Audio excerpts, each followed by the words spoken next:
ജോർജേട്ടാ കേൾക്കുന്നുണ്ടോ? എന്റെ പേര് ഷെല്ലി എന്നാണേ. അപ്പം അതുപോലെ താങ്കൾക്ക് മുലപ്പാൽ ആവശ്യമുണ്ടെന്ന് പറഞ്ഞിരുന്നു. അപ്പം അത് തരാൻ വേണ്ടി വിളിച്ചതായിരുന്നു. എവിടെ കൊണ്ടുവരണം? അല്ല, നമ്മളിപ്പം മുലപ്പാൽ ഇപ്പം നമ്മുടെ ആവശ്യത്തിനുണ്ട്. അപ്പം ആവശ്യമുണ്ടെങ്കിൽ നമുക്ക് കൊണ്ടുതരണ്ടേ?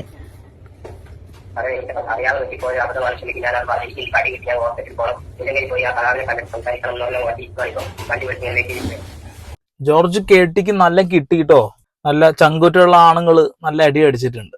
ശരിക്കും നമ്മൾ ഈ ഒരു ക്രൈംസിനെ ഒന്നും പ്രൊമോട്ട് ചെയ്യാൻ പാടില്ല. പക്ഷെ ഈ ഒരു വിഷയത്തിൽ ഈ ഒരാൾക്ക് 2 കിട്ടേണ്ട അത്യാവശ്യം. നീച്ച് നടക്കുന്ന ഒരവസ്ഥയിലേക്ക് കാര്യങ്ങൾ മാറി എന്നുള്ളത്. അത് വേണ്ടിയിരുന്നില്ല, നിൽക്കണ്ടായിരുന്നില്ല, അവിടെ തന്നെ കിടക്കായിരുന്നു എന്നുള്ളതാണ്. ആ ഓരോ ദിവസവും നമ്മൾ കഷ്ടപ്പെട്ട് മുന്നോട്ട് പോയിക്കൊണ്ടിരിക്കുക. വയനാട്ടിൽ ആ ഒരു ദുരന്തത്തിൽ നിന്ന് രക്ഷപ്പെടുത്താൻ വേണ്ടിയിട്ട് ആളുകൾ പെടാപ്പാട് പാടുമ്പോൾ അതിനിടയിലൂടെ ഇമാതിരി ഉള്ള പരിപാടി ചെയ്തതാ. ആ ഒരു പാവം ചേച്ചി അല്ലെങ്കിൽ അവരുടെ ഭർത്താവും ചേർന്നിട്ട് ഒരു തീരുമാനം എടുക്കുകയാണ്. ഒരുപാട് കുട്ടികൾ, കൈക്കുഞ്ഞുങ്ങൾ അവിടെ